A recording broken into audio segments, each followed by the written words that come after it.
Next है article 20 protection against conviction for offences.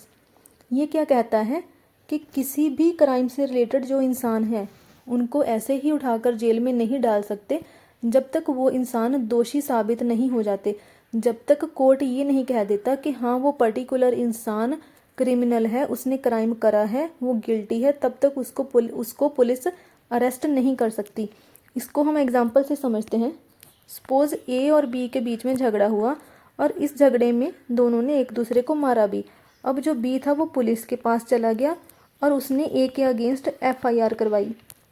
अब इस एफआईआर के बेस पर पुलिस इस ए इंसान को अरेस्ट नहीं करेगी, पहले कोर्ट में इसके अगेंस्ट ट्रायल चलेगी और अगर कोर्ट कहेगा कि हाँ ये पर्टिकुलर ए इंसान ही इस झगड़े में गिल्टी है तब ही इसको अरेस्ट करा जाएगा, ना कि इस एफआईआर के बेस पर।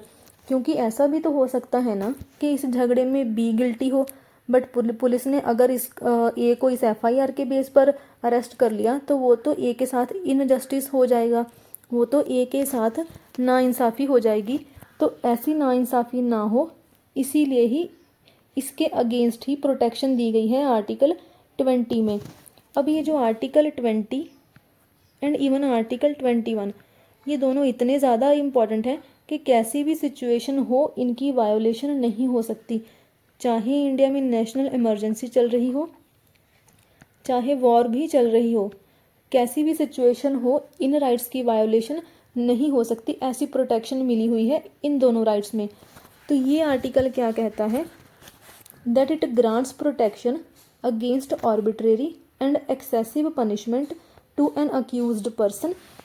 मतलब कि ना तो ये आर्बिट्रेरी पनिशमेंट करने देता है और ना ही एक्सेसिव पनिशमेंट करने देता है। आर्बिट्रेरी का मतलब है कि पुलिस ने कोई इन्वेस्टिगेशन करी नहीं, कोर्ट में ट्रायल हुआ नहीं, तो ऐसे ही उठाकर उसको अरेस्ट कर लिया गया।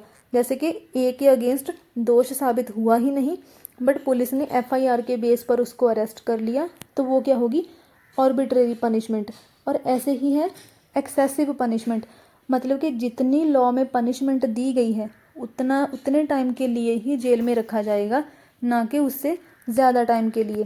कि अगर किसी लॉ के अकॉर्डिंग 1 ईयर की पनिशमेंट है तो 1 साल के बाद उस इंसान को जेल से रिहा कर दिया जाएगा, उसको इससे ज़्यादा टाइम के लिए जेल में नहीं रखा जाएगा। अब ये जो प्रोटेक्शन है ये सिटीजन्स को भी मिली हुई है, फॉरेनर्स को भी और लीगल पर्सन्स यानी कि कंपनीज वगैरह को भी मिली हुई है। फॉरेनर्स को इंक्लूड करा गया है क्योंकि प्रोटेक्शन ऑफ लाइफ और अंडर आर्टिकल 20 और वैसे भी by nature right to life तो सबके पास है, तो इसीलिए ही ये जो प्रोटेक्शन है फॉरेनर्स को भी मिली हुई है कि इनको भी ऐसे ही आर्बिट्रेरीली और ना तो अरेस्ट करा जा सकता है ना ही एक्सेसिव पनिशमेंट दी जा सकती है। अब इसकी प्रोविजंस देखते हैं। इस आर्टिकल में 3 प्रोविजंस हैं, no ex post facto law, no double jeopardy and no self incrimination. No ex post facto law क्या कहता है, दैट नो रेट्रोस्पेक्टिव पनिशमेंट, कि जिस टाइम पर क्राइम हुआ था, सपोज 2019 में कोई क्राइम हुआ, 2019 का जो लॉ था उसकी वायोलेशन हुई 2019 में। अब इस लॉ में इसकी वायोलेशन के लिए जितनी सज़ा दी गई है 2019 में उतनी ही सज़ा दी जाएगी, ना कि उससे ज़्यादा और ना ही उससे कम। ये क्राइम जब 2019 में हुआ था तो उसके अकॉर्डिंग ही सज़ा मिलेगी। ऐसा नहीं कि उसको 2018 या 2018 के अकॉर्डिंग मतलब कि रेट्रोस्पेक्टिव पनिशमेंट मिल जाए या फिर कोई नया लॉ बनाकर उसको 2020 में सज़ा दे दी जाए। तो ये है कि किसी को भी रेट्रोस्पेक्टिव पनिशमेंट नहीं मिलेगी। जिस टाइम पर क्राइम हुआ था और उस क्राइम से रिलेटेड जो लॉ था उस लॉ में जितनी पनिशमेंट प्रेस्क्राइब करी गई है, जितनी पनिशमेंट बोली गई है उतने टाइम के लिए ही पनिश करा जाएगा, ना कि किसी पुराने साल का लॉ उठाकर उसके अकॉर्डिंग भी पनिश नहीं करा जाएगा और ऐसे ही कोई नया लॉ बनाकर भी पनिश नहीं करा जाएगा। इसको हम समझ सकते हैं कठुआ रेप केस 2018। ये जो रेप केस हुआ था माइनर लड़की के साथ जम्मू एंड कश्मीर में। जम्मू एंड कश्मीर 2018 में एक यूनियन टेरिटरी नहीं था, उसका अपना कॉन्स्टिट्यूशन था और ऐसे ही जम्मू एंड कश्मीर के अपने लॉज और उन लॉज की पनिशमेंट जो थी वो भी इंडिया से डिफरेंट थी, ओवरऑल इंडिया से डिफरेंट थी। तो जब ये क्राइम हुआ था 2018 में, अब डिमांड क्या करी जा रही थी कि इन अक्यूज्ड लोगों को कैपिटल पनिशमेंट मिलनी चाहिए, मतलब कि इनको डेथ पेनल्टी मिलनी चाहिए। लेकिन इन्होंने क्या बोला, जो भी इस क्राइम में लोग थे उन्होंने क्या बोला कि जब इन्होंने क्राइम करा मतलब कि 2018 में, उस टाइम पर जम्मू एंड कश्मीर में ऐसी कैपिटल पनिशमेंट जैसी कोई भी सज़ा नहीं थी रेप से रिलेटेड। तो फिर इसके अकॉर्डिंग कि 2018 में जब उन्होंने क्राइम करा था तब कोई कैपिटल पनिशमेंट की सज़ा नहीं थी जम्मू एंड कश्मीर में, तो उसी के अकॉर्डिंग फिर इनको कैपिटल पनिशमेंट या फिर डेथ पेनल्टी नहीं हुई। और 2019 में सुप्रीम कोर्ट ने इनको लाइफ इम्प्रिजनमेंट की सज़ा दी फिर। तो मतलब ये क्या कहता है कि जिस टाइम पर क्राइम हुआ था उस क्राइम के से रिलेटेड जो लॉ था और उस लॉ में जितनी पनिशमेंट दी गई थी उतनी ही पनिशमेंट दी जाएगी। जैसे कि no person shall be convicted of any offence except for violation of law in force at the time of commission of the act. मतलब कि जब उसने क्राइम करा था किसी इंसान ने 2018 में उसने क्राइम करा और 2018 का लॉ क्या कहता था कि कैपिटल पनिशमेंट नहीं है, तो इस इंसान को फिर कैपिटल पनिशमेंट नहीं हुई। ये नहीं करा जा सकता कि 2017 का कोई लॉ उठाकर उसके अकॉर्डिंग इसको सज़ा दे दी जाए या फिर कोई ब्रिटिश टाइम का लॉ उठाकर उसके अकॉर्डिंग सज़ा दे दी जाए। तो जिस टाइम पर क्राइम हुआ था उस टाइम पर जो लॉ था उसी से रिलेटेड ही पनिशमेंट मिलेगी। और दूसरा इसका पार्ट क्या कहता है, that no punishment greater than prescribed by law in force. मतलब कि जिस टाइम पर क्राइम हुआ था, जैसे कि 2018 में ये क्राइम हुआ था और वो क्या कहता था कि कैपिटल पनिशमेंट नहीं हो सकती, लाइफ इम्प्रिजनमेंट हो सकती है। तो जितनी पनिशमेंट बोली गई है उससे ज़्यादा की पनिशमेंट नहीं दी जा सकती। अगर 1 ईयर की पनिशमेंट है तो 1 ईयर की ही दी जाएगी। अगर 2018 के लॉ के अकॉर्डिंग पनिशमेंट 1 ईयर की है तो उसको 2018 के लॉ के अकॉर्डिंग 1 ईयर से ज़्यादा टाइम के लिए जेल में नहीं रखा जाएगा। तो ये था no ex post facto law, that is no retrospective punishment. अब जो इसका सेकंड पार्ट है वो क्या कहता है, नो डबल जेपर्डी। जेपर्डी का अगर हम डिक्शनरी मीनिंग देखें तो इसका मतलब होता है खतरा। तो ये क्या कहता है कि 2 बार खतरा नहीं आ सकता, जो भी अक्यूज्ड पर्सन है उसको सज़ा का 2 बार खतरा नहीं हो सकता। इसको हम ऐसे समझ सकते हैं कि मान लीजिए ऐसे ए ने कोई क्राइम करा था और उस क्राइम से रिलेटेड सज़ा कितनी थी, 10 साल की। तो उसने अब ये 10 साल की सज़ा तो काट ली, उसके बाद ये इंसान अब फ्रीली घूम सकता है, कोर्ट में भी ये फ्रीली ट्रायल को भी अटेंड कर सकता है। किसी और का ट्रायल चल रहा है तो तब भी जाकर उस ट्रायल में ये इंसान आराम से बैठ सकता है। कोर्ट ये नहीं बोल सकता कि आप तो एक क्रिमिनल रहे हो, आप तो पहले 10 साल के लिए जेल में रहे हो, तो आप इस इंसान के लिए का साथ नहीं दे सकते, इस इंसान के लिए आप कोर्ट में नहीं बैठ सकते। तो मतलब कि सज़ा बस एक बार ही मिलेगी। किसी भी क्रिमिनल को जिसका क्राइम साबित हो चुका है उसको सज़ा बस एक बार ही दी जाएगी, एक बार से ज़्यादा नहीं दी जाएगी। That is no double jeopardy, 2 बार सज़ा का खतरा नहीं है। नो पनिशमेंट ट्वाइस, 2 बार पनिशमेंट नहीं मिलेगी। और ये सिर्फ कोर्ट ऑफ लॉ दैट और जुडिशियल ट्राइब्यूनल से ही रिलेटेड है। मैंने ये पहले ही बता दिया है कि कोर्ट में भी जाकर वो इंसान फिर आराम से भी घूम सकता है। उसको कोई ये नहीं बोलेगा कि हाँ आपको पहले सज़ा मिली हुई थी तो आप एक क्रिमिनल हो, आपको फिर से सज़ा दी जाएगी और आप कोर्ट में बैठ भी नहीं सकते। ऐसा किसी के साथ भी नहीं करा जा सकता। और अभी ये जो प्रोटेक्शन है वो सिर्फ कोर्ट ऑफ लॉ और जुडिशियल ट्राइब्यूनल के अगेंस्ट ही मिली हुई है, ना कि किसी डिपार्टमेंटल और एडमिनिस्ट्रेटिव अथॉरिटीज़ के अगेंस्ट। मतलब कि एग्जीक्यूटिव के अगेंस्ट ये प्रोटेक्शन नहीं है। एग्जीक्यूटिव जो होगा वो 2 बार सज़ा दे सकता है। No departmental and administrative authorities, इनके अगेंस्ट प्रोटेक्शन नहीं है। और जो थर्ड प्रोविजन है इसकी वो कहती है नो सेल्फ इनक्रिमिनेशन। इनक्रिमिनेशन का मतलब होता है दोष लगाना, और ये क्या है, नो सेल्फ इनक्रिमिनेशन। खुद पर ही कोई पर्सन दोष नहीं लगा सकता। किसी भी इंसान को फोर्स नहीं करा जा सकता कि वो विटनेस बने खुद के खिलाफ ही।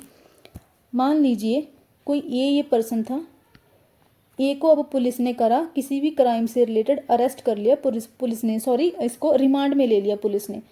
तो पुलिस तो जो हमारी इंडिया की स्पेशली पुलिस है वो तो ऐसा भी कर सकती है ना कि मार मार कर इसको इतना ज़्यादा मारे इस रिमांड के टाइम पर कि ये इंसान ये कहे कि ऐसी मार खाने से ज़्यादा अच्छा है मैं खुद क्राइम ही एक्सेप्ट कर लूँ, चाहे उसने वो क्राइम करा भी ना हो। तो ये क्या होगा, ये होगा सेल्फ इनक्रिमिनेशन। मतलब कि पुलिस की मार से बचने के लिए इसने कह दिया कि हाँ मैंने क्राइम करा है, खुद के खिलाफ वो इंसान एक विटनेस बन गया।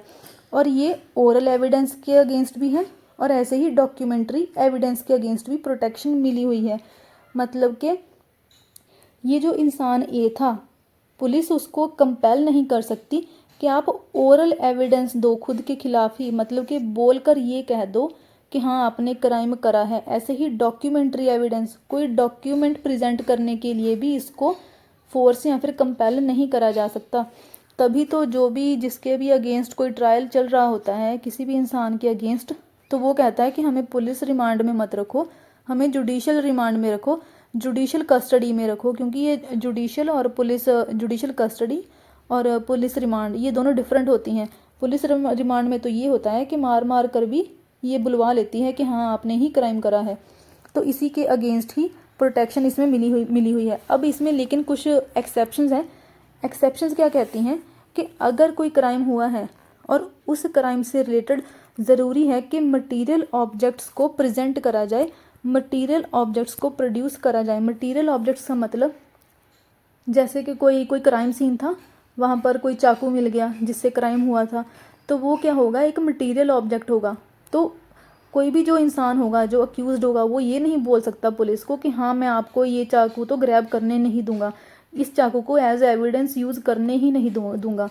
तो मटेरियल ऑब्जेक्ट के अगेंस्ट ये प्रोटेक्शन नहीं मिली हुई है। ऐसे ही थंब इम्प्रेशन और ब्लड के जो सैंपल्स और जो सिग्नेचर्स होंगे, अगर किसी क्राइम से रिलेटेड ये ज़रूरी है कि उनसे रिलेटेड डीएनए सैंपल लिया जाए, जैसे कि डीएनए का सैंपल ज़रूरी है किसी भी क्राइम से रिलेटेड, ब्लड सैंपल ज़रूरी है, उस इंसान के सिग्नेचर ज़रूरी है, तो वो इंसान ये नहीं कहेगा कि मैं अपना ब्लड सैंपल नहीं दूंगा या फिर अपने सिग्नेचर्स नहीं दूंगा। इस चीज़ के अगेंस्ट उसको प्रोटेक्शन नहीं है। ऐसे ही है एग्जीबिशन ऑफ बॉडी। इसका मतलब है कि जो अक्यूज्ड पर्सन है उसको खुद को प्रेजेंट करना ही पड़ेगा। वो इंसान ये नहीं बोल सकता कि मैं अपने बॉडी सैंपल देने के लिए किसी भी पुलिस स्टेशन में आऊँगा ही नहीं, क्योंकि जो भी कोई पर्टिकुलर अक्यूज्ड इंसान है तो क्राइम से रिलेटेड ये भी तो ज़रूरी हो सकता है ना कि उसके बॉडी सैंपल लिए जाएं, उसकी बॉडी जांच हो, जैसे कि ब्लड सैंपल। तो ये इंसान मना नहीं कर सकता कि वो खुद को प्रेजेंट नहीं करेगा, पुलिस स्टेशन में वो आएगा ही नहीं अपने बॉडी सैंपल देने के लिए।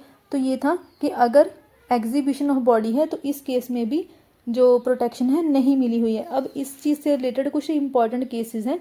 फर्स्ट केस है स्टेट ऑफ बॉम्बे वर्सेस काथी कालू ओघाड केस 1961। देखिए ये जो थंब इम्प्रेशंस, फिंगरप्रिंट्स या फिर सिग्नेचर्स, फोटोग्राफ्स, इससे रिलेटेड जो भी सुप्रीम कोर्ट ने ये जो एक्सेप्शंस ऐड करी हैं वो इसी केस में आई थी। फर्स्ट टाइम जो ये एक्सेप्शंस आई थी वो इस 1961 के केस में ही आई थी। तो ये आपको इम्पॉर्टेंट याद रखना है। ऐसे ही केस है एक Selvi versus state of Karnataka 2010। ये केस रिलेटेड है नार्को एनालिसिस टेस्ट से। नार्को एनालिसिस टेस्ट मतलब कि जो लाई डिटेक्टर टेस्ट होते हैं, किसी का झूठ पकड़ने वाले टेस्ट, उस टेस्ट के अगेंस्ट है ये। इसमें सुप्रीम कोर्ट ने कहा है कि जो नार्को एनालिसिस टेस्ट है वो किसी भी अक्यूज्ड के ऊपर कंपेल नहीं करा जा सकता। अगर किसी अक्यूज्ड ने ये बोला है कि वो नार्को टेस्ट नहीं देगा, उसके बिना कंसेंट के पुलिस किसी का भी नार्को टेस्ट नहीं ले सकती। ऐसा क्यों करा गया है? क्योंकि नार्को टेस्ट में जितने भी ये दवाइयाँ वगैरह जो भी यूज़ होता है वो बॉडी को भी हार्म कर सकता है। तो इसी वजह से ही इसके अगेंस्ट इस केस में प्रोटेक्शन मिली थी अगेंस्ट नार्को एनालिसिस टेस्ट। जो लास्ट इससे रिलेटेड केस है वो है Ritesh Sinha versus state of Uttar Pradesh 2019 का केस। इस केस में सुप्रीम कोर्ट ने हैंड राइटिंग के सैंपल लेने का पैरामीटर ऐड करा था इस एक्सेप्शन में। ये एक और एक्सेप्शन ऐड कर दी गई हैंड राइटिंग की कि अगर किसी क्राइम से रिलेटेड हैंड राइटिंग के सैंपल चाहिए या फिर कोई वॉइस सैंपल भी चाहिए उस अक्यूज्ड इंसान के, तो वो इंसान मना नहीं कर सकता। उसको वो सैंपल देने ही होंगे, वो हैंड राइटिंग का और वॉइस का सैंपल देना ही होगा। तो ये था आर्टिकल 20, बहुत ही इम्पॉर्टेंट आर्टिकल है ये।